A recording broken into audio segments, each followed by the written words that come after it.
Alright lads, this is Fenner from Phonetic Ray. I just got my hands on a very special replay. I'm so excited to cast this replay.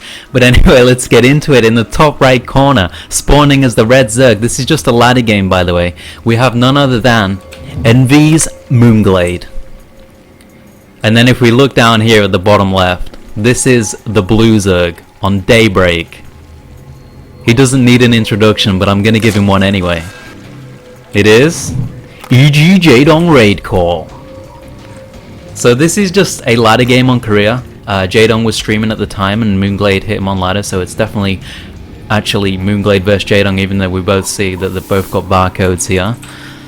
And let's talk about some achievements from Jaedong. I mean, I've got the achievement accomplishments page up here, and I'm just going to read out the first, because if I read out the rest then it'd get really long, even though most of them are firsts. We'll start from 2007. He won the Seoul International Esports Festival, he won Everstar League, he won GOM TV MSL Season 4, and then going into 2008 he won the TG Intel Classic 2008 Season 1, he won WCG Korea, he won Abitech Intel Classic Special Match, he won the Bato Star League, he won the Bacchus Star League, and then going into 2009 he won WCG 2009 Chengdu Grand Final, he won the Nate MBC game StarCraft League, which was in 2010, and then 2010 as well he won the WCG 2010 Korea Championship. So this guy, obviously an absolute legend, everybody knows him from Brood War, and he's probably the reason that I actually play Zerg right now, since I remember watching BlizzCon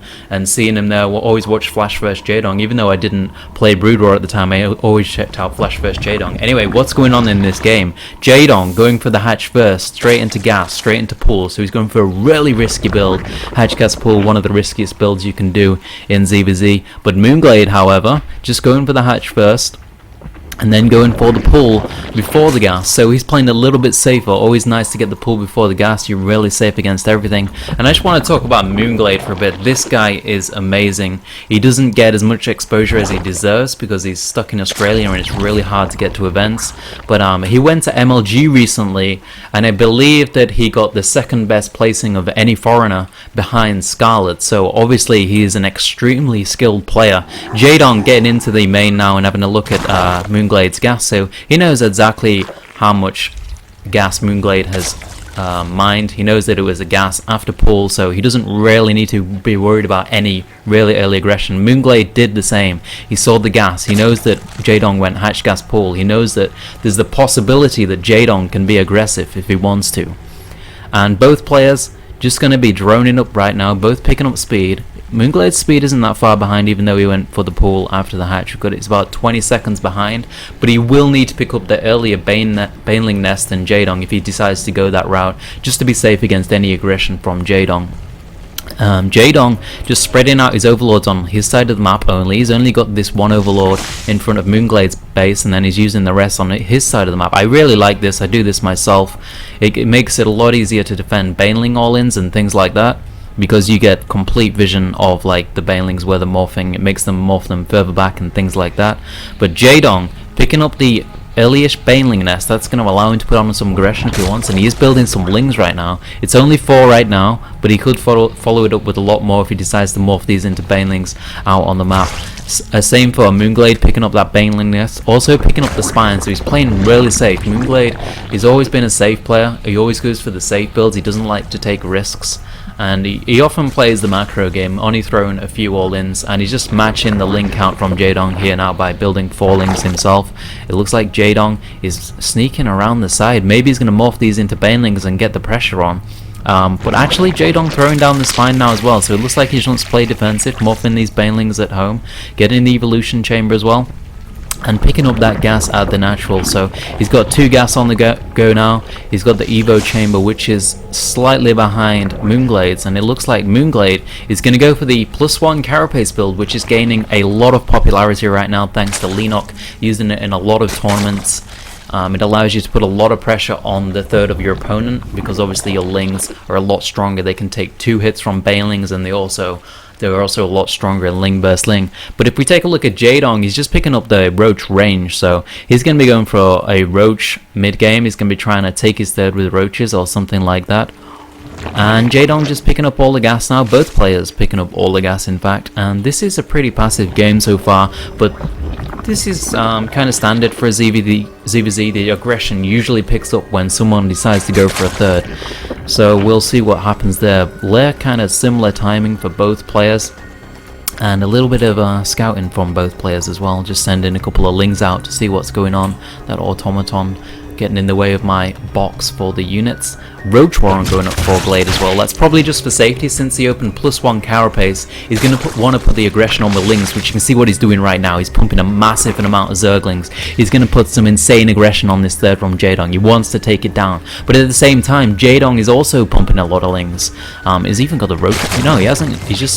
He hasn't got a Roach Warren yet, so he wants to rely on pure Ling Bane, even though he's getting the +1 range. So he's going Ling Bane against mOOnGLaDe's +1 carapace, and Jaedong is not going to have +1 carapace because he's got the +1 range going. Third going down for both players now, slightly behind for mOOnGLaDe, and his lings going out on both sides of the map. mOOnGLaDe going for the deny, Jaedong going for the deny. We've got lings here for mOOnGLaDe. Is there any banes? We've got a couple of banes up here, and the lings are engaging. mOOnGLaDe has the upgrade finishing in about 10 seconds. It's not ready yet, and I think Jaedong's got more lings here, but can he control against these banelings?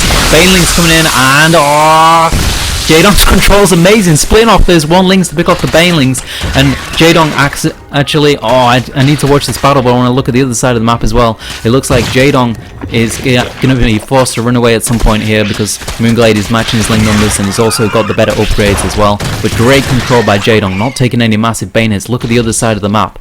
mOOnGLaDe didn't manage to deny that, and Jaedong managed to defend it. We've got another massive amount of lings coming in for mOOnGLaDe. He might be able to get the deny on this. I can't see any banelings around for Jaedong, and there we go, the deny is coming on this. I'm not sure if Jaedong's going to be able to hold this. He's got 20 lings on the way, but by the time they're there, I think the hatchery is going to be dead, and he's not going to be any banelings, and mOOnGLaDe's got better upgrades. We've got defense from mOOnGLaDe there, 2 banelings on his third, so, and there's another ling counter attack coming in for mOOnGLaDe. He's going to run into the main whilst these lings are baited over here to trying to defend the third, and the lings get into the main. He's going to be able to pick off the queen or drones if he wants, going straight for the queen. That's probably the best thing to do, and Jaedong is taking a lot of damage, but not too much damage. Losing that queen's pretty painful though, especially in ling versus ling battles when you're only on 2 base. You're going to struggle to have the lava to produce everything. As you can see, Jaedong's stuck up at 1100 minerals, since he doesn't have the lava to produce the lings that he needs. Throwing down that macro hatch now, realizing this, and Jaedong going for another attack on the third. It looks like he's going to go for that, but mOOnGLaDe's ling numbers are just getting to outrageous amounts. He's got the better upgrades as well. Infestors coming out for Jaedong, but the massive ling attack coming into the main for Jaedong, and I don't think he's got what it takes to hold this. Another queen going down, and now he's really struggling for the lava. We've got 6 infestors on the way. Pop in here, but is he going to lose infestors to lings? Fungal's going down, infested Terran's going down. That's a lot of energy to use on just thinking. Banelings coming into the middle line for mOOnGLaDe, and that's a lot of drones going down for Jaedong. It looks like the infestors are going to go down as well. Oh my god, GG from Jaedong. mOOnGLaDe takes it down. Well played by mOOnGLaDe, taking down the Titan, the Tyrant. However, I'm just lost for words. I can't believe I just casted a Jaedong replay. I do want to say, go check out mOOnGLaDe on Twitter. Thanks a lot for sending me this replay, man. I really appreciate it. His Twitter is mOOnGLaDe AU. Go give his team some love. Envy, they struggled to get exposure, but the manager is doing a really good job of getting exposure considering it's an Australian team. And obviously, go follow Jaedong on Twitter. I think his Twitter is at EGJD, and obviously Evil Genius is a well-known team. You probably already follow them. Thanks for watching, guys. This was a really fun replay to cast.